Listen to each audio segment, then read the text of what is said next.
Salve, salve, minha gente, tudo bem? Sejam bem-vindos aqui ao meu canal Marcelo Cavalcante. A gente vai ter mais um papo especial aqui. A gente vai falar sobre literatura. Meu amigo Ney Anderson, jornalista e escritor, a gente vai papear sobre suas obras. 2 livros especiais, Espetáculo da Ausência e Apocalipse Todo Dia. Acertei o nome, ainda bem que eu não apresentei a capa, porque todas as vezes eu troco, mas agora eu acertei. E a gente vai conversar logo agora. Meu amigo Ney Anderson, jornalista e escritor. Olha, o negócio é tão importante nessa gravação dessa entrevista que pela primeira vez eu estou atuando em 2 mídias. Aqui no meu canal no YouTube, gravado, editado, no Virtua, e ao vivo nas redes sociais do meu amigo, para você ver como o cara é importante. Tudo bem? Marcelo, Eu tinha que tirar essa onda, né? Lógico, eu não ia perder essa oportunidade. prazer te reencontrar, né? Depois de alguns meses, a gente se reencontrou, Pessoalmente, né? Porque virtualmente a gente sempre se fala, graças a Deus. pessoalmente, eu acho que só foi no lançamento do livro em agosto. Foi, bicho. Caramba, foi em agosto já, velho. Mas de lá pra cá a gente conversa tanto todos Que os se dias esquece, né? Que é apocalipse todo dia. Na verdade, a gente ressurge todo dia entre eu e meu amigo Ney Anderson, no nossos bate-papo, cada vez tem uma ideia diferente. É o 2º livro lançado pela editora Patuá. Essa aqui foi lançado em agosto, foi? É isso? Agosto no em Olinda, né? Esse aqui foi aquele ali que eu fui lá na casa do Estação da Luz. Estação da Luz. Massa. Lugar legal, todo mundo tem que conhecer. Esse aqui foi no meio da pandemia, Espetáculo da Ausência. Foi um espetáculo da ausência, né? Porque não foi lançado em meio da pandemia, foi um festival de ausência, infelizmente. Mas nada é por acaso. Com certeza. Então vamos falar logo do Apocalipse. Como é que foi que surgiu a ideia do garoto aqui, dessa cria aqui? Então, deixa eu pegar o bichinho aí. Então, Marcelo, um livro com 67 contos curtos, né? Você já leu, claro. Uhum. E nasceu justamente após a publicação do Espetáculo da Ausência. Eu lancei em 2020, ali quando eu marquei o lançamento do espetáculo, estourou a pandemia. Foi, eu lembro. Foi um negócio absurdo. A gente estava trabalhando junto, inclusive. Foi, exatamente. O livro fez uma carreira boa, as pessoas falaram muito bem do livro, né? Quem leu gostou bastante, recebeu resenha em jornais importantes. Esse aqui, infelizmente, eu não li, viu? Eu não tive a oportunidade de ir no lançamento, até porque não teve, né? Foi uma confusão danada, acabei não pegando. E tá esgotado. É isso que eu ia falar, cria um. Eu já estou segurando ele aqui. Tá esgotado, a gente tá vendo aí para relançar, fazer uma 2ª edição desse livro, que as pessoas pedem. Mas como eu lancei agora o Apocalipse, né, agora há pouco... tem que ainda trabalhar ele, mas né? eu trabalhar ele com calma. E surgiu justamente, o Apocalipse Todo Dia, surgiu justamente após a publicação desse. Eu comecei a escrever novos contos, tinha muito conto de gaveta ainda. E eu comecei a dar um formato, eu escrevi com bastante calma, né? Tanto é que se passaram 5 anos de um para o outro. Mas eu creio que a qualidade desse livro ficou muito interessante. Diferente do Espetáculo da Ausência, que são contos maiores, são 33 contos no Espetáculo da Ausência. Aqui são 67, e ali são contos maiores, de 3 páginas, 4 páginas. Aqui o maior conto tem 1,5 páginas. Isso foi bem intencional, foi direcionado para esse sentido, que eu queria fazer um livro muito direto, sabe? Muito direto, com muita ação, muito dinâmico, e que abordasse vários tipos de personagens, de personagens, né? de atmosfera, de situações. É um livro ele é um livro muito rápido, é como se você estivesse pegando uma câmera assim, e ficasse indo de um personagem para o outro, legal, de uma situação para outra, assim, tem muito essa dinâmica. E as pessoas abraçaram, né, o livro, o Apocalipse Todo Dia, por conta dessa celeridade que o livro traz, né? Então, para esses tempos de TikTok, de redes sociais, eu acredito que o Apocalipse entra ali para dar uma cortada. Rasgar tudo. E a literatura, né? É uma forma que eu vi de entrar nesse mundo aí também, e as pessoas lerem rápido, assim, mas ficarem com boas impressões, assim, né? Ficarem incomodadas com a leitura. Então as pessoas estão sentindo esse incômodo desde então. Sim, você é um cara que, para fazer isso aqui, o cara tem que andar muito na cidade, que o cenário do livro é a capital pernambucana, o Recife, onde você perambula. Você é nascido em Recife ou Olinda? Recife. Ah, tu é Recife, é? A tua criação é Recife? Não, eu nasci em Recife, fui criado lá em Jardim Maranguape, que é vulgo Maranguape Zero, em Paulista. É Paulista, né? Paulista. E desceu para Olinda. E depois que eu casei, eu fui para Olinda. Eu moro no Jardim Atlântico já desde 2011. E tu foi para Maranguape Porque meus pais moravam Mas lá. sim, mas quanto tempo? Você... Desde que nasci. Ah, foi? Eu nasci em Recife, Mas tu nasceu em quanto tempo, Recife? Nasceu e foi pra lá? Foi, eu nunca morei no Recife, não. Ah, é? E essa coisa de você trazer pro Recife é porque teu dia a dia é lá. Foi por isso que a inspiração veio. Sempre foi. Qual foi o conto que te puxou, assim, o gatilho pra isso? Não tem um conto, né? Não tem, né? Não tem. Não, eu sei que tem vários aqui, que cada um tem sua história, né? O que me traz é justamente o dia a dia. O dia a dia, assim, da cidade. Porque, além de tudo, eu trabalho no centro do Recife já há muitos anos. Naquele centro mesmo ali, que é... Coração do Recife. Coração do Recife, que é ali perto da Casa da Cultura, Concórdia, Guararapes, Dantas Barreto, Camelódromo, sabe? Tem muita gente, tem cada mundo ali, né? Pois é, 13 de maio, sabe? Então, eu ando muito de ônibus. É muito bom isso, cara. Eu tenho carro, né? Mas as pessoas às vezes não entendem. Só eu prefiro trabalhar de ônibus do que ir de carro. Por quê? Porque primeiro o trânsito é horrível, estacionamento é péssimo.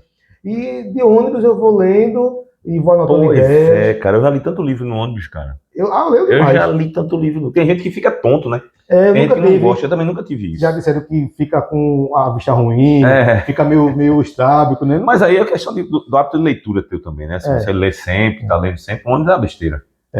Eu lembro de uma Bienal daqui, que a propaganda era assim, quem lê viaja, e a propaganda era justamente no ônibus, o cara vestido de astronauta, porque ele estava dentro do personagem do livro, ele estava lendo um livro sobre um astronauta, personagem astronauta, e ele estava incorporado como astronauta, ele estava tão focado no livro que as pessoas ao redor normais ele de astronauta, né? Porque ele estava viajando na leitura. Eu funciono mais ou menos assim, naquela loucura toda do ônibus, o povo gritando, vendendo coisa. Já perdeu esse parada de ônibus, não? Já perdi. Teve uma vez que tu me contou aí agora que você negócio de ler no ônibus, eu me lembro que eu estava lendo um livro de Jô Soares, o Xangô de Backstreet. Sim, muito bom. Ou foi do Getúlio? Enfim, um dos dois. Eu estava lendo. Aí, assim, eu comecei a rir com o livro, né? Que o livro tem uma pegada de comédia e tal. Aí eu tava rindo, a senhora olhou pra mim assim, olha, sabe quem salva? Aí eu parei assim, Jesus. Aí, meu amigo, parei de ler. Mas são personagens assim que te inspirou a fazer o Apocalipse. Tudo que eu faço, Marcelo, em termos de ficção, né? Tem essa influência diária. É algo que me influenciou bastante, assim, essas pessoas, essas figuras, não para copiar a realidade como um gatilho para você criar uma biografia, algo do tipo, claro. Um documentário, não é isso não, é um gatilho mesmo, uma ideia, não é? Porque na rua a gente encontra muita coisa, não para, não se esgota. Eu lancei por exemplo, esse aqui tem 67 contos, mas eu creio que eu deixei fora dele mais uns 30 contos, assim, sabe? Tudo nessa atmosfera. E as ruas não se esgotam. Eu gosto de estar e sempre me perguntam assim, como é que você sabe que surgiu uma boa ideia? A boa ideia para mim surge quando eu vejo alguma situação e dá um frio na barriga, assim, sabe? É uma coisa de artista, é uma coisa meio doida. É doido, cara. Mas quando eu vejo assim, que dá um frio, poxa, isso dá uma cena, isso dá um diálogo. Dá alguma coisa para um conto. Cara, tem uma história, cara, que aconteceu que eu vi, Ney. E que eu nunca parei para escrever sobre isso, mas vou te contar, pode ser até que você desenvolva e fique à vontade. Eu também um dia eu vou escrever. Mas uma vez eu parei na Igreja das Graças, sentei ali para descansar, eu faço minhas caminhadas, né? Eu sempre brinco com caminhada geriátrica, eu já falei aqui com você sobre isso. Aí eu fiz essa caminhada e tal, parei na Igreja das Graças, fiquei lá sentado, descansando, a porta estava aberta. Daqui a pouco chegou um rapaz, bicho. Um daqueles, infelizmente, que vivem na cidade, na rua, embriagados e tal. Cara, ele levantou o braço assim. Ele disse, Deus, não me faça fazer besteira. Ele não me viu, não. Ele estava sentado na frente assim. Você sabe muito bem que não sei o que. Começou a conversar. Meu irmão, eu gelei na hora, cara. Pô, isso é uma história fantástica, velho. Pronto, isso aí eu já vou anotar. Já tá aqui. Isso é uma fantástica. Não, e o detalhe foi assim, ele passou por mim e eu, aqui olhando aqui, ele passou, depois voltou. E olha só, ó, vê. Caramba, isso dá, meu amigo, isso aí não dá frio da espinha, não. Dá frio em tudo. Eu fiquei emocionado com aquilo ali, cara. Sabe? E veio por isso aí, né, assim. Mas eu perguntei a você uma coisa que eu não sei, se teve algum desse aqui que puxou o livro, por exemplo, o que é que difere da atmosfera desse aqui, do Apocalipse do Dia, para o Espetáculo da Ausência? Qual é a... Esse aqui ele é mais cru, ele é mais direto. Certo. Esse aí tem uma poesia. Tá. Uma poesia que eu falo, ele tem uma música, assim, ele tem uma coisa mais... emotiva, digamos assim, embora seja um livro também que é um pouquinho pesado também, um pouquinho mais pesado. Se a gente for fazer uma comparação com autores, esse aqui é mais o quê? Esse aqui é mais o quê? Esse aqui Os grandes autores, esse aqui assim, é mais Rubem Fonseca, esse aqui é mais Dalton Trevisan. Olha só, eu comparei logo, né? Mas não é questão, vamos comparar, é questão de referências. Ou assim, ao né? contrário, esse aqui é mais Dalton Trevisan na questão da porrada. da porrada, esse aqui é mais Rubem Fonseca, que é aquela coisa que ele Mais faz toda, mais trabalhada. todo o cenário, né? E tal, Exatamente. né? Legal. E esses dois autores, então, alguns são referências para você. Quais são os outros que você tem aí que traz essa Marcelo, aqui dentro das obras? a gente chega a uma fase da vida, né, artística, assim, que isso fica muito pulverizado. Sim, é verdade. Pulverizado. Vai de momentos, né? Assim, eu sempre fui uma figura, um leitor assim, que é aquele que se chama de rato de biblioteca, né? Que é um termo que as pessoas não entendem muitas vezes, mas eu acho fantástico, porque o que é que um rato faz quando chega num local? Ele come tudo que vê pela frente, né? Eu acho isso perfeito, assim, Você não quer se comparar com uma traça, não? Também, mas o rato, porque o rato, ele vai lá, ele tá ali dentro, ele tá ali circulando todo o tempo, né? Ele come tudo, a traça só come papel, né? A traça só come papel. Pois é. E assim, eu acho que é perfeito você ser um leitor desse tipo. Eu fui esse leitor. Entrava na biblioteca e lia tudo, assim, autoajuda, romance policial, livro mais com uma pegada de adolescente, de romance, biografia. Então, eu consumi tudo isso, né? Aí, claro que o romance policial, por exemplo, ele é muito atrativo até hoje para mim. É muito legal. Eu sempre eu digo que é a minha zona de descanso, é o romance policial, Agatha Christie, Sidney Sheldon, até hoje eu leio uma coisa ou outra, tipo Stephen King, eu leio muito, assim, quando eu quero sair de uma literatura mais, muito cabeça demais, aí eu não quero mais não enjoei, assim, eu tô querendo uma coisa mais leve, né? Sim, nesse sentido. sim. É uma literatura... Aí você vai pra Clarice Lispector, não tô brincando. Não. Pois é, quando eu quero sair de uma Clarice Lispector, quero dar uma descansada, eu vou pra Maurício de Souza. Eu vou pra um cara desse assim. Que mais leve, mais descontraído. Até pra dar uma refrescada na cabeça também. Mais leve, né? no sentido da descontração mesmo, entendeu? Sim. Porque um cara feito Stephen King não pode dizer que é um autor leve, né? Não. Muito pesado. Mas tem um livro que eu acho bacana pra quem quer começar a escrever, quem certamente você leu. Eu tô querendo puxar o nome do livro, mas você vai me ajudar. O livro da escrita, cara. Sobre a escrita. Pô, muito bom aquele livro, velho. Maravilhoso. É um livro. Porque além dele contar, dele dar as dicas para você escrever, que ele dá bastante, o que eu acho mais bacana é como surgiram os personagens. No caso daquele filme de terror que ele faz. Carrie Strand. São duas mulheres que ele juntou numa só. É massa isso, quando ele diz isso. E a coisa que é ainda mais bacana, cara, que eu espero que isso aconteça com você também, é você escrever um livro, né? Tá aqui lançando e tal, repercutindo, e de repente esse livro é comprado por alguma empresa de filme que quer fazer um filme de um conto seu, sabe? Ele relata isso. Isso é muito legal, cara. E é um livro muito sincero, né? Sim. Que ele fala a questão das drogas. Né? Ele fala dessa luta das drogas, da luta da escrita, ele quer se firmar como artista, como escritor, mas lá tem uma peculiaridade, né? Porque ele fala, é uma coisa impressionante. Até hoje, você lê no dia de hoje, ele vendeu os direitos de Carrie. Foi assim, tipo $200 mil. Foi uma lapada, né? Isso aqui nunca vai acontecer. Se acontecer um dia, vai demorar muito se acontecer no Brasil. E quando aconteceu, foi uma coisa que ele tava numa crise braba. Numa crise. Crise braba, de repente o telefone toca e fala, eu quero comprar. Você leu o Telefone Preto? Viu? Sim. Eu tenho um livro em casa, li alguns contos, que são contos assim feitos seu. O Telefone Preto do filme é um dos contos, né? Na verdade. É um dos contos. E aí, de repente, vira filme, cara. É do filho dele, né? É do filho dele? Joy Hill? Acho que é Joy Hill. É filho dele. Né? O filho dele é até bem independente, né? Porque nem o sobrenome do pai usa. Pois é, tu me pegou agora, né? Sabia que era o filho dele. Eu só li uma coisa ou outra, mas as pessoas gostam muito. Ele fala que ele tem uma coisa muito própria mesmo.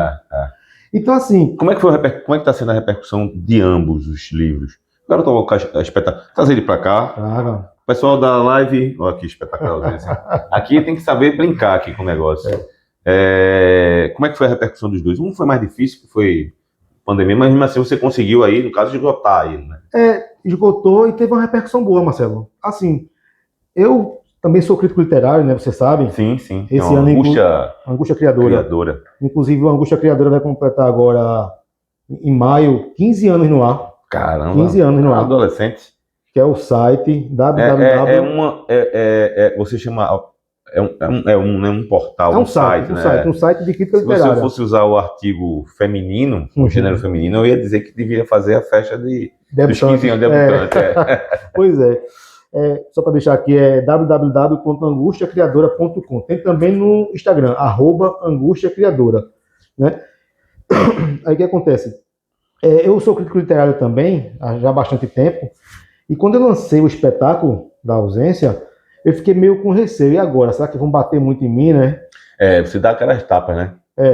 Mas, incrivelmente, eu nunca vi uma crítica negativa sobre esse livro. Graças a Deus. O Espetáculo da Ausência. Embora ache que uma crítica negativa bem estruturada e respeitosa é bem-vinda, né? Claro, mas eu falo assim que as pessoas... Mas é difícil aceitar, né?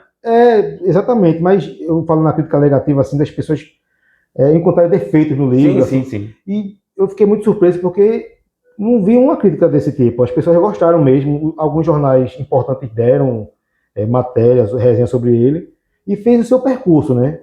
Fez o seu percurso. Lógico que a pandemia atrapalhou bastante.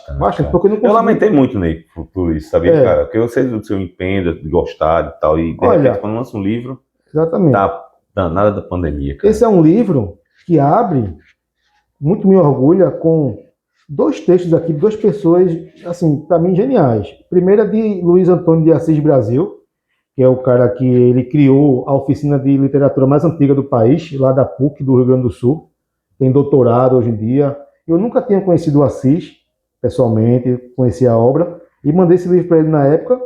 4 meses depois, os originais, né? 4 meses depois ele me retornou, né, falando sobre o livro, que virou o prefácio do livro.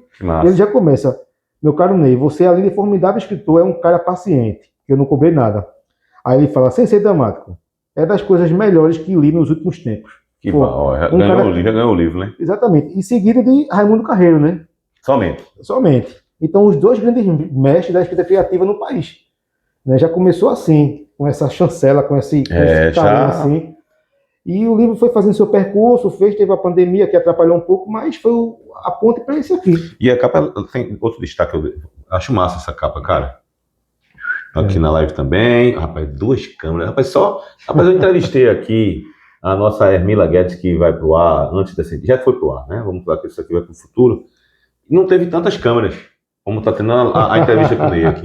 Então, essa capa foi bacana. Quem fez isso aqui foi a própria editora. Essa aqui também é legal, eu curti muito essa.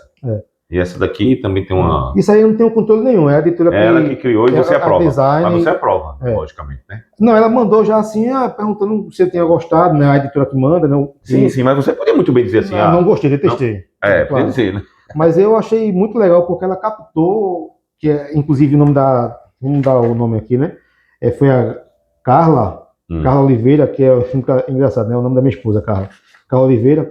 Ela sacou muito bem o universo do livro. Que massa. Né? Que é um universo, aqui para quem não está vendo melhor, a Trombeta do Apocalipse, a Torre de Babel, ela sacou muito bem assim, essa coisa dos personagens que conversam muito assim, se interligam. E é engraçado, né, Marcelo? Você falou que eu não lancei esse aqui presencialmente. Esse aqui eu fiz 5 lançamentos. Pois é. Entendeu? Compensei, né? Eu lancei primeiro na Flip o ano passado, lá em Paraty. Primeira vez que eu fui na Flip, primeira vez que eu lancei um livro lá. Foi uma recepção muito boa. Depois eu voltei para casa, né? Lancei em Olinda. Depois eu lancei esse livro na Bienal do Livro. Foi onde teve alguns contos. A Hermila Guedes, que esteve aqui hoje, ela fez... aqui hoje na gravação, viu? Esse programa aqui vai pro ar, ou seja, foi terminando. É um multiverso. É um multiverso aqui. Multiverso. A gente se tornou amigo há algum tempo. Ela queria levar para os palcos o Espetáculo da Ausência, mas a pandemia não deixou. Aí veio ela leu alguns contos, ela foi convidada pela Bienal, né, para poder fazer uma leitura dramatizada, retornar aos palcos, algo que ela nunca tinha feito. Há muito tempo ela não fazia, né? Só cinema, TV, série. Ela escolheu alguns contos desse livro e levou para os palcos. Né? Eu lancei na Bienal. Depois eu lancei lá em Noronha, no Literarte, que foi o evento que eu fui o curador literário, o primeiro Literarte, Festival Literário Artístico de Fernando de Noronha. Foi agora em novembro. E eu fui o curador e eu lancei lá, obviamente. E encerrei o ano 2025 lançando na Academia Pernambucana de Letras. Fui convidado juntamente com Cícero Belmar e Cleito Cabral, né? E eu lancei, ou seja, 5 lançamentos em locais muito importantes. Estratégicos até. E assim, é um livro que as pessoas estão lendo, sabe? Esses dias mesmo, agora em março, saiu uma resenha muito boa na revista Cult. Uhum. A revista Cult tem 29 anos de história, sabe? É uma revista importantíssima no cenário cultural do país. E é uma resenha escrita por Ricardo Ramos Filho, que é o presidente da UBE. 2 páginas, a Cult me deu 2 páginas, que é um prestígio, assim, e uma resenha muito bonita, onde ele fala, por exemplo, que passou a madrugada inteira lendo, um tempo sem conseguir parar de ler. Que massa. Tamanha é a ação que esse livro traz, o incômodo que ele também tem muita coisa nisso também, a angústia, né? Mas são personagens que estão ali... Essa ideia do site do Angústia, ela veio... Você já estava fomentando essas ideias dos livros, ou não passava na tua cabeça de fazer livro naquela época, ou era só a questão de conectar-se com o mundo literário, mais ainda? De fazer crítica. Não, isso é tudo junto. Mas eu sempre fui eu primeiro quis escrever sobre literatura. Então a origem era escrever sobre literatura. O livro vem depois, né? Bem depois, mas eu já escrevia contos, já tinha contos publicados, né? Mas assim, o site, ele nasceu porque eu fiz uma oficina com o Carreiro durante 4 anos, com o Raimundo Carreiro. E quando eu saí da oficina, eu fiquei meio órfão da oficina, assim, porque eu gostava muito, eu aprendi bastante. Bom, aprendizado de gente. É uma faculdade, sabe? Eu aprendi com ele, é uma universidade. Aí eu eu tinha pensado já escrever sobre literatura nos jornais. Aí eu mandei as minhas primeiras críticas, aí ninguém quis publicar, porque estava muito verde ainda, disseram. Aí eu disse, bom, vou criar um blog, que eu chamei de blog. Já aí bota o teu. E vou escrever, vou botar lá. E nasceu, aí eu criei logo esse Angústia Criadora, porque Carreiro, ele usava esse termo na oficina, que é a angústia do criador. Não é a angústia da página em branco, aquela coisa toda, não. É a angústia, assim, de você optar por essa ou aquela cena. Inclusive, eu te conheci, antes de conhecer na Rádio Jornal, né, você estava trabalhando na Rádio Jornal, mas eu já conhecia você, não pessoalmente, de um livro, eu acho que eu tenho esse livro em casa, cara, que é uma série de dicas para quem quer começar a escrever. Tem Belmar, você, Carreiro, tem um monte de gente bacana, assim. Pois é. Eu conheci o teu trabalho naquele livro, eu esqueci o nome, cara. Vou chegar lá. Escrever ficção não é bicho-papão. Isso aí. Eu tenho esse livro. Aí o que acontece? Eu criei esse blog e comecei a escrever, muito inspirado nessa coisa que Carreiro falava da angústia do criador, né? De escolher esse ou aquele personagem, essa ou aquela cena, porque se você fica num conflito mesmo. E é um nome estranho, mas é um nome literário, eu sempre achei. E as pessoas gostam. E o escrever ficção na Bicho-Papão nasceu no Angústia Criadora. Eu acho que tem até o selo da Angústia Criadora, eu acho. Tem dizendo que é. Tem, porque eu convidei na época, eu pensei numa oficina literária online, né, que foi no site. Aí eu convidei Cícero Belmar, eu convidei Cleito Cabral, Fernando Farias. E Raimundo de Moraes. Aí foi no site, mas depois eles pegaram esse material e publicaram em livro, né? Botaram um projeto, publicaram em livro, teve audiobook também. Teve muita coisa. Lúcia Moura, saudosa Lúcia Moura. Esse trabalho também foi bastante repercutido na mídia. Saiu em todo canto. Lembro, saiu em todo canto. E é um livro, assim, que Lúcia Moura, a saudosa Lúcia Moura, uma escritora amiga nossa, né, que faleceu na Covid, né, por conta da Covid. E são dicas muito boas, assim, de literatura. Está esgotado, não sei se tem na estante virtual, deve ter. E são ideias diferentes sobre criação literária. Eu gosto muito, de vez em quando eu me pego lendo alguns textos ali. É massa. E assim, desde então a gente vem seguindo. E os livros, as histórias vão nascendo nesse bolo todo, né? Porque a partir do momento que eu estou na oficina, eu já escrevi, eu entrei na oficina porque eu já gostava de escrever, já escrevi alguma coisa. Aí o site veio logo após, mas eu já tinha muito conto pronto. E depois de um tempo eu comecei, depois de um percurso na crítica literária, eu comecei a pensar, bom, agora eu estou, digamos, meio preparado já, meio pronto para poder escrever esse autor. Para entrar em campo. Porque eu digo que esse livro aqui, O Espetáculo da Ausência, ele foi escrito durante 10 anos. Eu ia perguntar essa questão do tempo. Durante 10 anos. Juntando a tua paixão de escrever até publicar, assim, né? Não, nem isso. Do conto inicial até a finalização dele. Sim, mas aí a minha pergunta é a seguinte. Quando você fez o conto inicial, o primeiro conto, você estava com ele na cabeça ou você escreveu o conto para ter ali um conto seu e de repente veio a ideia do livro? É isso que eu queria saber. Você tá entendendo? Tá entendendo? Tô. Não, ele veio assim, eu já tinha ideia de livro. Já tinha ideia então tá, da coletânea, tudo bem, entendeu? Da coletânea. contos mais urbanos, assim, tal, passados no Recife. Porque às vezes acontece de você estar escrevendo uma ali, outra colar, outra colar, outra colar. Eita, vou escrever um livro. Aí esse é o ponto zero. Às vezes você escreve um conto, Que deixa pra lá, e foi só uma inspiração foi só na uma hora. inspiração. Aí depois você. Aí, eita, vou fazer. Aí eu quero saber qual o ponto zero aí. Quando você startou a ideia de fazer o livro, ou no primeiro conto já era uma ideia de fazer um livro? No primeiro conto já era. Já era. Pronto, certo. Mas eu pensei assim, eu vou escrever um livro, mas eu não vou ter pressa. Esse aqui é bacana. Que eu queria assim, eu pensava, né? As pessoas até falam, não, mas se fosse um livro ruim, muito mal, o que é que tem, né? Rambo mesmo já escreveu livro ruim. Eu disse, não, mas eu queria publicar um livro que eu, daqui a 30 anos, eu pegasse esse livro e ficasse satisfeito com ele. Uhum. Aí eu não vou ter pressa. Inclusive, isso é um dos lemas de carreira na oficina na época. Não ter pressa. E eu fui escrevendo, fui trabalhando com outras coisas e fazendo jornalismo, fazendo crítica. E quando chegou na quantidade razoável de contos, que você viu que esse está dentro. Vou tirar esse aqui, botar esse aqui, dar uma unidade, né, ao livro. Pronto. Aí eu ofereci à editora. A editora, depois do comentário que o Assis fez, eu botei um trechinho lá no Instagram. A editora, aí eu mandei para a editora em seguida, aí o editor gostou e publicou. E depois nasceu esse, né? Mas nasce muito, digamos, eu sou meio desorganizado nesse sentido, que tem escritor que para escrever o livro, né? Cara, eu sou muito desorganizado também. Mas assim, eu não paro de escrever em nenhum momento.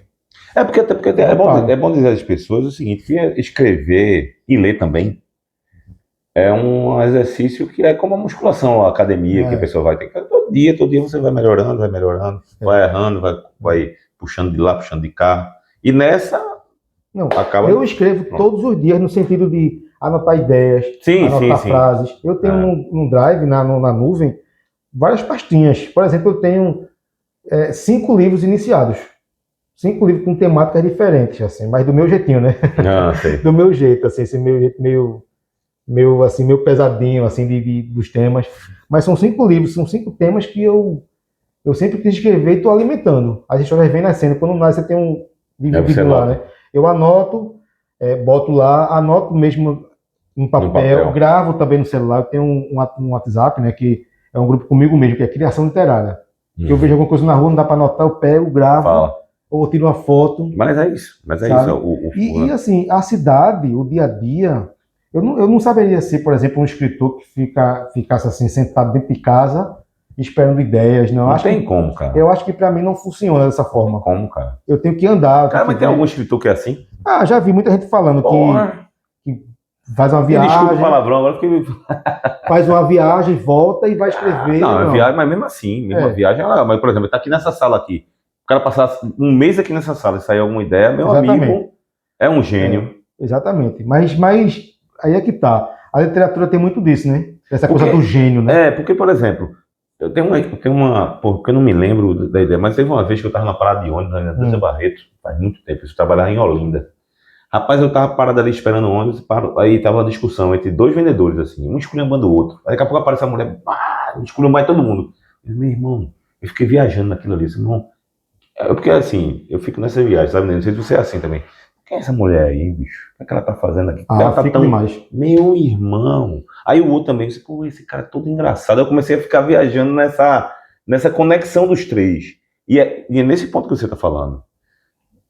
Porque você ir pra uma rua, cada uma pessoa daquela é um personagem. Um mundo diferente, cara. É um mundo. Pô, eu sou fascinado por isso também. Eu uma vez fui para um cemitério de Santa Amaro, para deixar flores no túmulo de uma pessoa.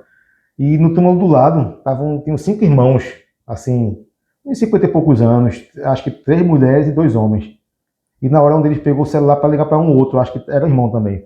Eles começaram a discutir, não, porque esse jazigo tá assim, fogo, né? Não sei o que, vamos botar outro, não, porque vai gastar dinheiro com isso, já morreu, acabou, não sei o que, eu fiquei ali, eu ia até ir embora, eu fiquei ali, ó.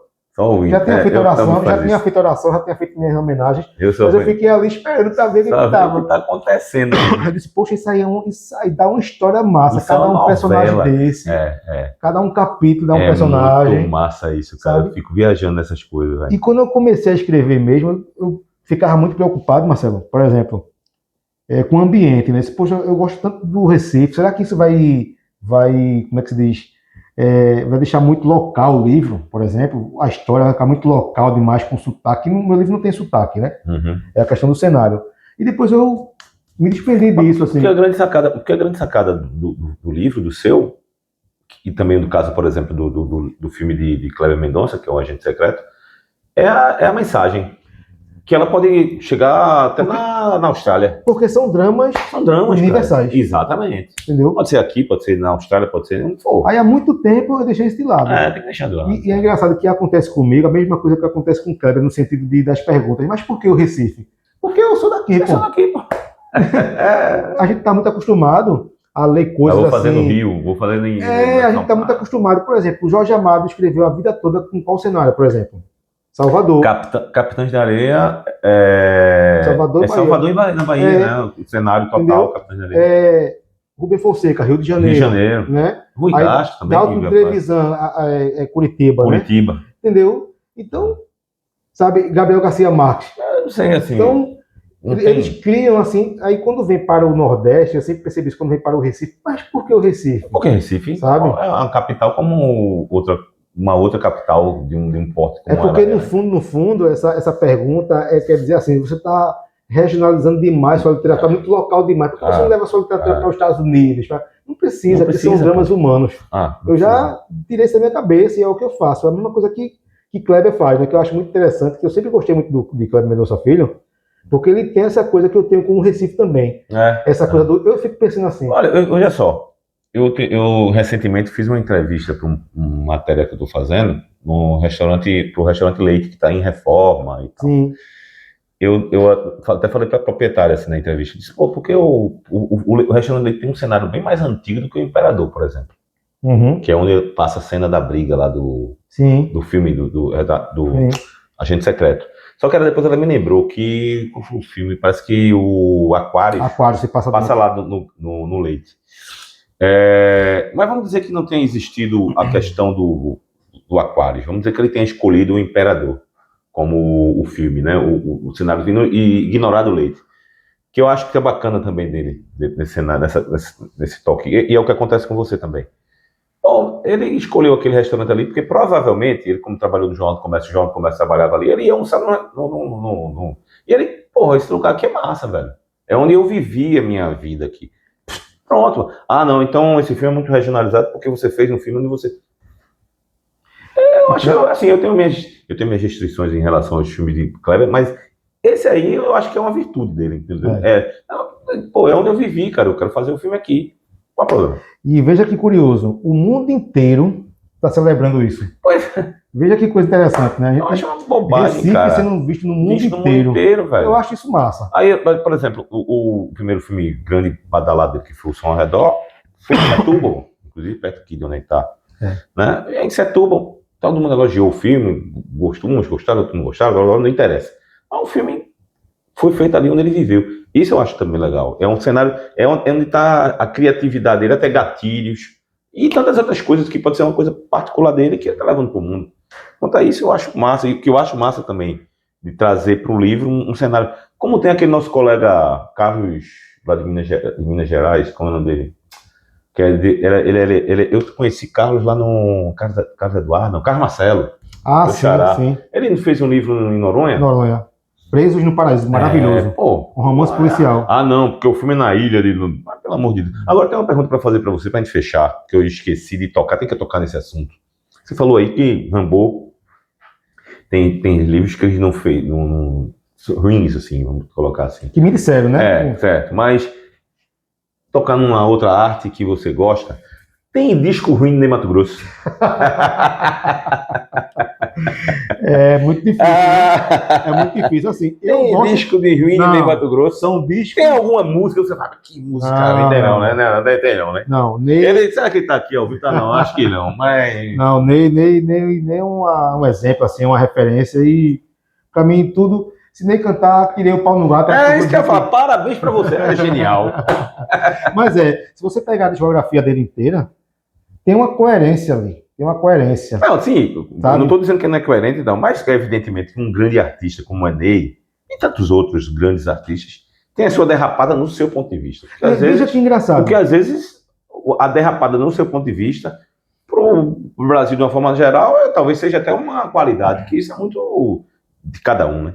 Veja que engraçado, um crítico musical, semana passada, ele publicou um vídeo falando sobre a homenagem que ele recebeu da Imperatriz Leopoldinense, né, no Carnaval do Rio de Janeiro. Certo. A Imperatriz ficou entre as campeãs, foi em quinto lugar por pouquinha coisa, mas foi um desfile muito bonito, e esse cara, esse crítico musical, que é um cara bem controverso, inclusive, ele elogiou bastante o Ney, assim, dizendo que Ney é maior do que o Carnaval do Rio, porque Ney, uma pessoa só, ele consegue ser várias pessoas, então, enfim, ele deu uma justificativa muito boa, um elogio muito bom, e falando dos discos, né?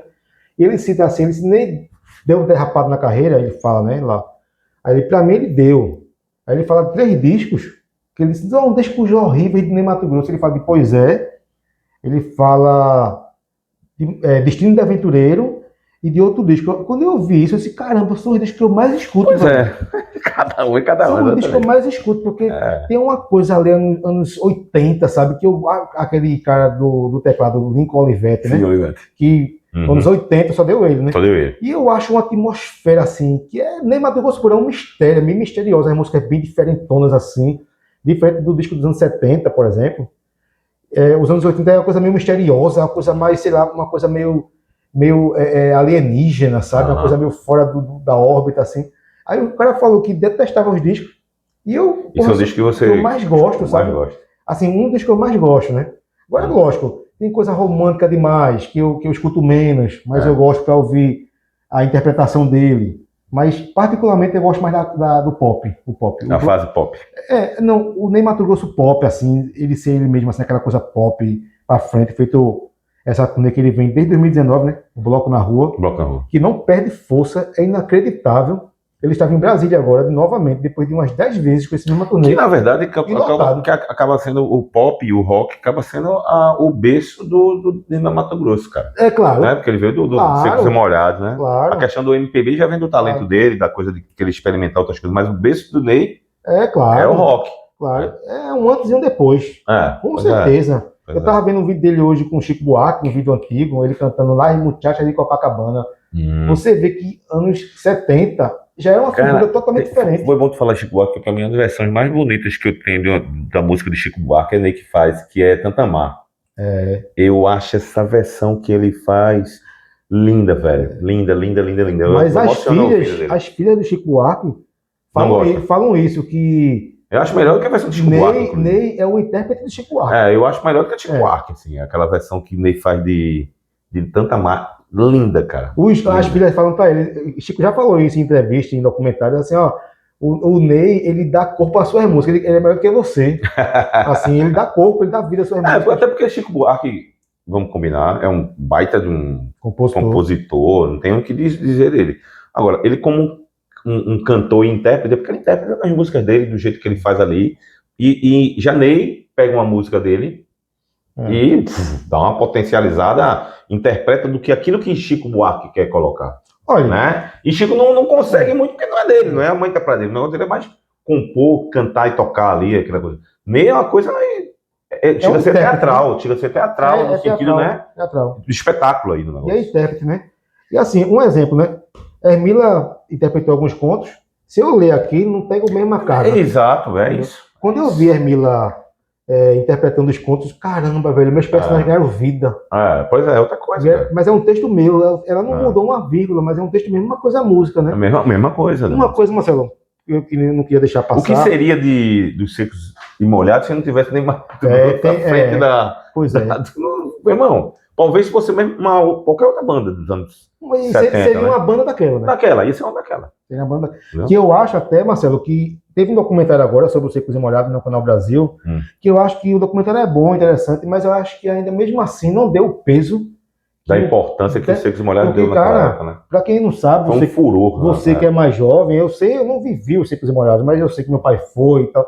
Era um bitomania de verdade. Era bitomania de verdade. Sabe, meu pai relata isso, que no show do Geraldão, meu pai era uma criança de 11 para 12 anos, meu pai disse, o show era 8 horas da noite, eu cheguei de 3 e pouca da tarde, com um amigo, né, um vizinho lá, um adulto, aquela mascarinha de Moraes já estava completamente lotada, e quando eles saíram do ginásio, era um negócio tão de loucura, que cada um deles tiveram que sair num camburão da polícia, Porque Muita gente. queriam entrar no camarim. Acho que foi só um show que teve aqui no Recife. Eu sei que Se eu não me engano, eu acho que só, né? não me engano, só foi um show. Só foi um show. Foi um show. E assim, foi uma loucura que cada um, e deixaram ele no hotel, na frente do hotel, ele fantasiado, que não conseguiu tirar a roupa. Imagina só a loucura. Imagina. Ele foi entrar no hotel, a franja da roupa enganchou na porta, ele ficou puxando, e a multidão também tinha gente lá no hotel esperando, ele puxou assim, a multidão chegando no hotel.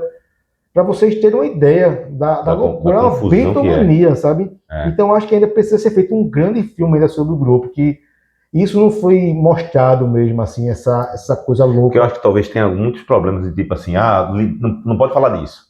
Não pode falar daquilo outro. Talvez Não, seja, né? O fundador, ele não deixou colocar as Exato. músicas, Tem isso, sabe? né? É a Impactou bronca. bastante. Imagina o autor lá escrevendo, rapaz, vou botar isso, eu não vou. Foi feito quando eu escrevi o livro de Givanildo, eu botei os apelidos de Givanildo no livro, eu disse, pô, como é que vai ser para mostrar a Givanildo, os apelidos dele? Ainda bem que ele não teve frescura para isso. Agora, a gente está terminando, né? Eu Tá terminando. só queria deixar passar uma coisa, Marcelo. O meu trabalho, eu tenho refletido cada vez mais sobre isso. Tem a questão do Recife, mas tem a questão da memória, né? Uhum. Da memória.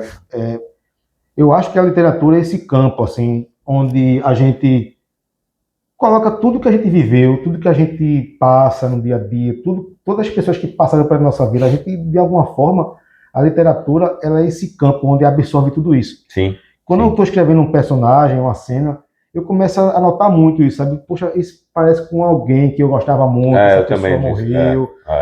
Então a literatura, para mim, ela serve muito para isso também. É um campo ali, onde é um campo de saudade, digamos assim. Tem duas coisas. É isso que você está falando, que eu acho bacana demais. E tem outra coisa que eu acho legal em autores de quadrinhos, que é o seguinte, você tem a problemática, usando um termo bem... né, e o cara que cria o personagem, ele vai com a solucionática, vamos dizer assim. Porque o quê? Pô, vamos usar o exemplo como é o do autor que fez Homem-Aranha, cara?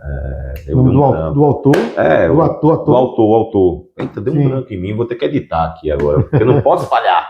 Vou botar aqui a figura dele aqui né, agora. Tá aqui agora. Essa figura aqui. Ele certamente deve ter imaginado, pô, seria massa se eu pudesse escalar as paredes e tal. Ele, pô, fez o personagem e vai, né? Então, assim, o escritor, quando tá com saudade, vamos dizer, depois vou escrever uma história aqui que me resgata aquela época. E ele vive aquilo ali, cara. Vive, com certeza. Pô, isso é massa, velho. Isso é muito legal. Sabe? Olha, o espetáculo da ausência, que eu tenho muita dificuldade em colocar título. Porque... Stan Lee, me perdoe, Stan Lee. Pelo amor de Deus. Logo Stan ele, né? Lee, pelo amor de Deus. Mas vai botar a carinha. A carinha aqui. Stan Lee. O espetáculo, eu tenho muito trabalho, assim, muita dificuldade em criar títulos, assim, não no sentido de criar em si, mas de escolher. Eu fico escolhendo título, mas só chego no final. Talvez seja melhor. Né? E o espetáculo da ausência nasceu assim, é muito interessante. Em 2014, quando a Ariano Suassuna morreu, né, eu trabalhava lá na Câmara de Vereadores, e eu atravessei ali, o velório dele foi lá no Palácio do Governo. Sei. Aí eu fui lá pro velório, estava eu, inclusive meu amigo Cícero Belmar, e estava assim, um furdunço, né? Logo naquela entradinha ali, gente pra caramba ali, e muita imprensa, aquela coisa toda, mas curioso, eu até comentei com o Belmar, né? Só quem estava triste, de verdade, era aquele núcleozinho ali que estava perto do caixão. A viúva, o filho, a família, as netas, a família, o núcleo da família. Mas as pessoas estavam parece que estavam numa boate, numa festa, sorrindo. Aí chega no político sorrindo, dando entrevista, que nunca leu uma linha de Ariano Suassuna. O que você acha? Aí isso tem até no conto, que é o conto que dá título, né? O que você acha de Ariano? Ariano é um gênio, é maravilhoso, é fundamental, é não sei o quê. Aí eu, caramba, o cara morreu, mas é um espetáculo dessa ausência aí. Sabe? Na hora eu anotei, no meio do velório. Vem daí. Anotei. E o conto é isso. Você conta essa história do velório de Ariano e vem essa coisa da memória. Eu não fui pro de Ariano, mas eu fui pro de Arraiz. Uhum. Eu entrei no palácio, estava tendo velório, lembro muito bem do também saudoso Eduardo Campos, parado na frente do corpo de Arraiz, parado, cabeça baixa assim, ó. E eu também fiquei viajando nessa coisa de o que é que ele tá pensando ali, né? Tá pensando, né? Mas o que eu ia contar é uma outra história aí que vem dessa coisa de memória que você tá falando. Que é, eu vi, sabe quem, cara? Eu nunca tinha visto tão de perto. E foi num momento triste, eu não pude nem tietar, nem sou muito de tietar, mas poderia ir diante da pessoa que eu vou falar. Caetano Veloso, parado assim na minha frente, assim, chorando copiosamente, mano. Foi mesmo? Foi. Aí eu fiquei pensando o seguinte, pô, qual é a relação de Caetano com a Raiz? Com a Raiz. Os dois foram exilados. O bichinho do jornalista, né? Querendo saber, e eu, né? pô, velho, eu fiquei olhando. Mas ele tava chorando, não tinha nem como. Tava chorando de verdade. Tava assim, chorando de verdade, copiosamente. triste. Aí eu fiquei, pô, velho, qual é a relação? Que apego que Caetano Veloso tem com a Raiz pra ele chorar daquela forma? Cara, eu fiquei emocionado na cena, sabe? E fiquei viajando nisso, né? Eu fiquei, pô, da onde? Depois que passou e a gente vai ler e tal, aí foi quando ele falou que eu fiz uma amizade muito grande com a Raiz durante o exílio, né? E tal, naquela época lá. Eu fiquei, caramba. E a gente não faz a ligação, né? Caetano é ídolo da Bahia, a Raiz, governador de Pernambuco, sabe? Como é que é o link? É disso, sabe? E aí vem as lembranças, pô, velho, isso é muito... E são dois ícones, assim. Não vem ao caso, eu gosto de A e de B. Esqueçam isso. É a questão das importâncias das duas figuras. É verdade. Né? Eu acho sensacional. E aí é o que, mais ou menos, você deve abordar nesse universo de coisas que tem aqui nesse livro. Tem um conto aqui chamado A Casa Vazia, que o meu padrinho uma vez me ligou chorando, porque a esposa de minha madrinha faleceu de Covid. Ele ligou chorando. Se identificou com aquele seu conto A Casa Vazia que se emocionou. Eu digo, pô, que legal, né? É muito legal. Não é legal o sofrimento, mas não. Tocou a pessoa, sabe? Então é porque é um livro meu trabalho é tão sincero assim, eu me jogo tanto no trabalho verdadeiro que eu dou essa carga de saudade, de emoção. As pessoas leem, as pessoas viajam.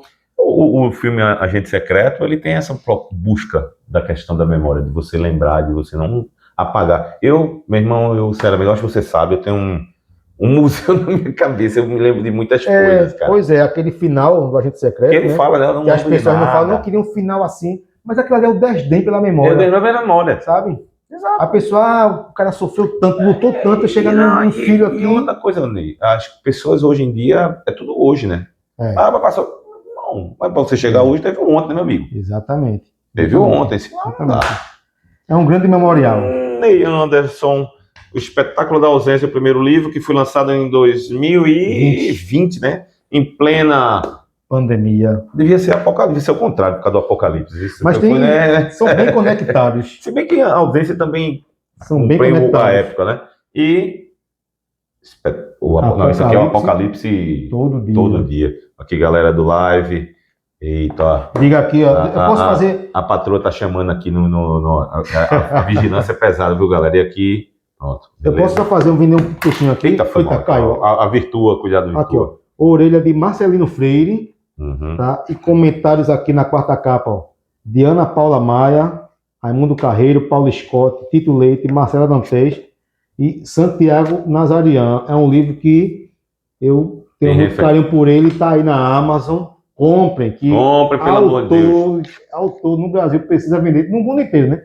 Mas no Brasil, principalmente, compra, tá na Amazon. Deixa eu ver uma particularidade aqui. Desse aqui. Pronto, tem. É melhor essa daqui do que essa daqui. E você aqui aproveita e leva para casa essa foto aqui. Olha que coisa graciosa, rapaz. Olha, com mãozinha no queixo, coisa linda. Eu sou um cara cuidadoso, Bem, obrigado pela presença. Obrigado pela amizade, bom trabalho e por tudo. Pessoal, eu peço que vocês, aquele papo de blogueirinho, se inscrevam, compartilhem, comente, marca sino para quando chegar o vídeo novo, você tá notificado, beleza? Rapaz, deu mais de meia hora, o bicho tá um papo bom danado. 49 minutos. E dava mais uma hora se a gente deixasse, mas eu tenho que cortar. Tchau.